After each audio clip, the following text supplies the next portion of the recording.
Hello, friend. Welcome to another episode of Jackknife Chicken Truck. I'm your host, Joel Cox. So, I'm driving out to Latrobe again to fly. As I said in the last episode, I got a new RC car. Bought the servos online for it. And hopefully I get to drive that and fly some more. Fixed my planes last night. So I think I'm ready to rock and roll. So, we'll start with Wednesday. Wednesday with the Bill Guild. Actually, it's probably a short recap because it started only Saturday, November 17th, I believe, 2018 at 11:07 a.m. So, Wednesday, went to Bill Guild, and we got kicked out of the upstairs because there's a party, which I kind of knew was going to happen, because I took my micro drone with me to fly around the upstairs since there's plenty of space.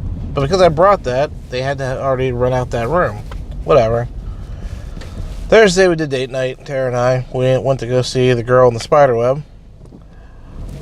I don't really remember the fourth book that much, other than being, wow, they're phoning this in. But I remember correctly, the original author died before the fourth book was finished. And his ex had the book, but they didn't want to use that source material, so they wrote their own thing.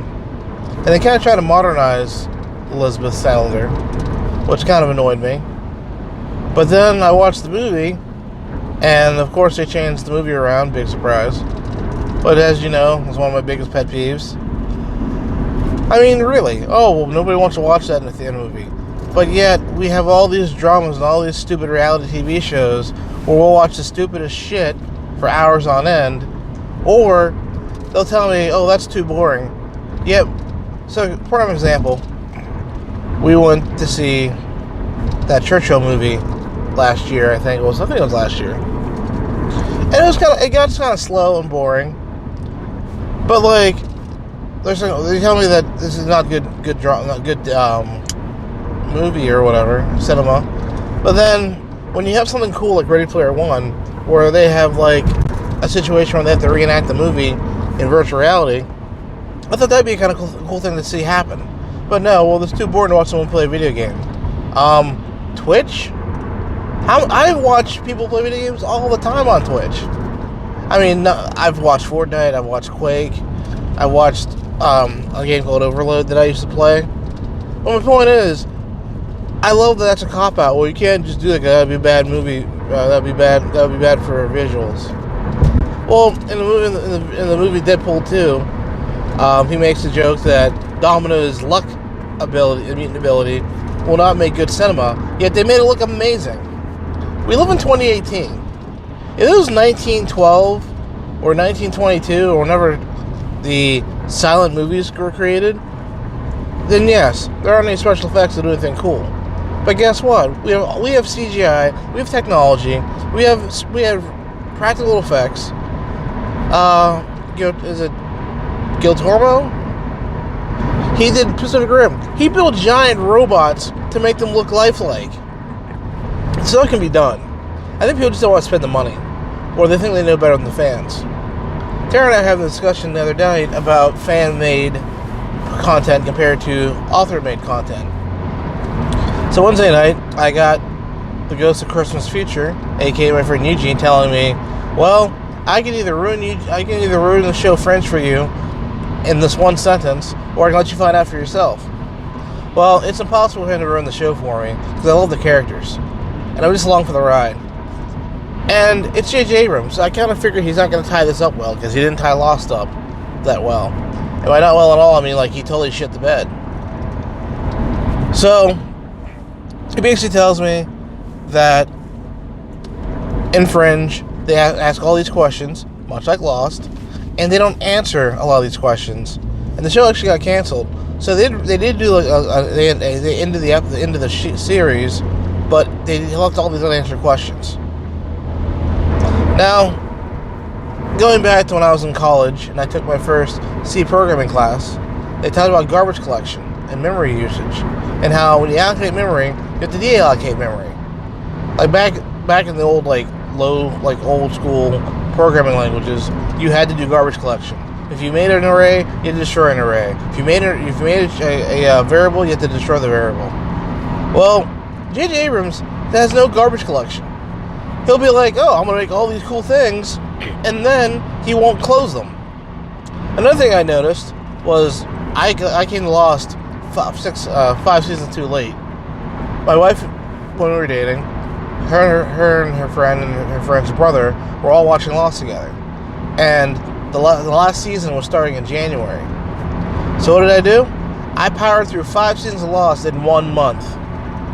Let me tell you, it's kind of hard to watch 20 episodes of a show, but when you multiply that by 5, and then do that in under a month, and that's all you watch pretty much, it gets kind of monotonous.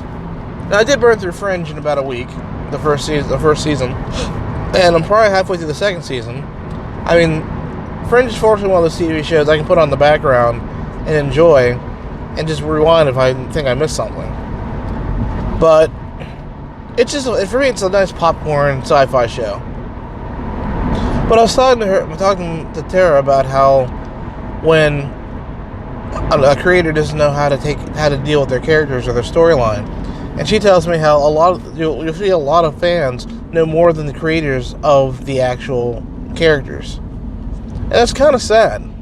Because when you think about it, some of these creators are actually just in it for the money. I mean, some are really good storytellers, but then again, a lot of people are hindered by what they're allowed to do. Like, movies get banned all the time. Movies get boycotted and whatnot. Like, every other day, some movie comes out and there's a reason to boycott it. But books are kind of harder to boycott, it seems like. At least from my experience. Like, I rarely hear a lot of stink about a book that came out and how no one should read it or how horrible it is.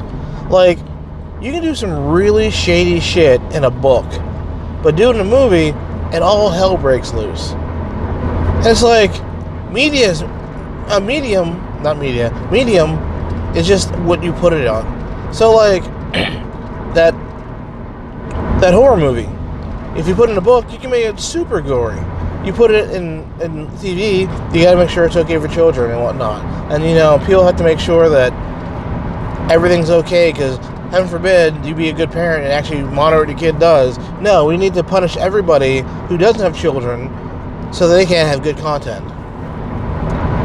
But like, a lot of stories should be movies, and some stories are not that hard to convert to a movie from a book. Like, the one time I remember hearing when Watchmen came out, that Watchmen actually was too true to the graphic novel, which I never thought I'd ever hear, but I did. But it's always like I changed this for the movie, I changed that for the movie. Well, this doesn't make good cinema. This doesn't make good cinema. We don't have the rights to this. We don't have the rights to that. Well, like, it blew my mind. Like with Ready Player One, Ernest Cline makes all these references to all these properties, and he's okay.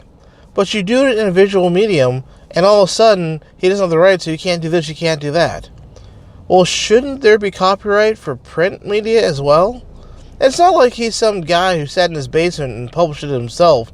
It got published, like, naturally. Well, not naturally, but I guess it got, like, mainstream publication. But that's okay to use people's copyrights in a book? Like, where do you draw the line? Like, I don't know. I feel like licensing stuff and, like, copyright and copyleft or whatever you want to call it, like, I don't know.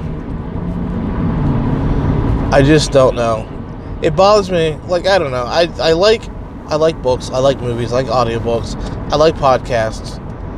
I just want them to be true to what they are. Like, if you make a movie out of something, it should be as accurate as possible. You don't just change it because, well, we want to make a different twist. Now, I watched a lot of anime from high school through college. I mean, I basically got out of anime probably about 2006, 2007-ish was when I stopped, like, trying to find new anime to watch. I think mainly because a lot of the stuff that comes out is stuff that I'm not interested in. Like, my niche is, like, sci-fi, like, space operas, giant mechs, like sci-fi, like, crazy stuff. But, like, I don't see a lot of new, like, giant robot stuff coming out that's not all, like, teenage whatever or whatever. But I digress. The cool thing about anime is you have your series. The series can be anywhere between 4 episodes, 13 episodes, 26, 56, 49, 108. Unfortunately, after Naruto and Dragon Ball Z, they started getting to hundreds of episodes, which is garbage. How can you tell a story in 400 episodes? Like, I feel like there's some filler there. Now, the anime Gundam Wing, they were 51 episodes. And every 10, maybe 15 episodes, they did a recap episode to let you know, hey, in case you're confused what's going on, let me recap to let you know what's going on. Which is fine. But anime, they tend to do their series, and they'll do an OVA, or a movie. And sometimes, the movie is a parallel universe, or it's the same characters in a different situation. Ghost in the Shell did this a lot. You had the Ghost in the Shell movies, 1 and 2, which were together. And then you got the Ghost in the Shell TV series, which, same characters, but different situations. And that's fine. If you're making a movie from a book, it should be true to the book. If you can't do it, don't bother. If you can't get the rights to it, you're just going to piss off the fans. I mean, yeah, you can tell another story, but if you can say based on, or based on the characters from, but you don't see that. It's like, oh, this is the book. This is from the book Ready Player One. It bothers me. I want my medium to be right. I want my medium to be like, if I read the book, I like to think that I have an inside track. Like when I read the book Hackers for the movie Hackers, they didn't change anything from what I can remember. I remember the book. I got to know what the characters were thinking, and I think that's kind of cool. I remember when I read the book Goldeneye, or I read the book, what else did I read? Johnny Mnemonic. Like the actual, I guess the book was based off the movie, I'm guessing. Maybe that's why they were accurate. Like Jurassic Park was pretty accurate. I mean, they missed a couple scenes, like Muldoon being drunk and finding a rocket launcher. Or Jurassic Park 2, when Ian Malcolm is high off of painkillers. That was awesome. But, like, there's all these awesome scenes where you're like, I really want to see this. And you never get to see it. It's like, what the hell? Anyway, that's my 2 cents on media. So I'm driving out to Latrobe. I bought the service for the truck. I'm going to put them in, and hopefully I'll be able to do some bashing. Because as you can see from the video, if you're watching the video version, there's snow on the ground now, which means it's starting to not become flying season. Can't find my quadcopters in this weather, because when I crash, wow, the electronics get wet, and it basically tells me I'm sorry, but I'm not going to function.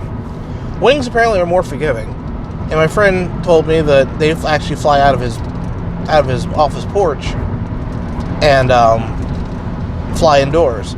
But you can still fly. And when you land on the ground, it's not that bad because there's actually a fuselage. But when I can't get out here and I want to do something fun in RC, I've got my RC trucks to play with. I'm probably going to try and get rid of the ones I have now and recoup some of the cost to buy this new truck.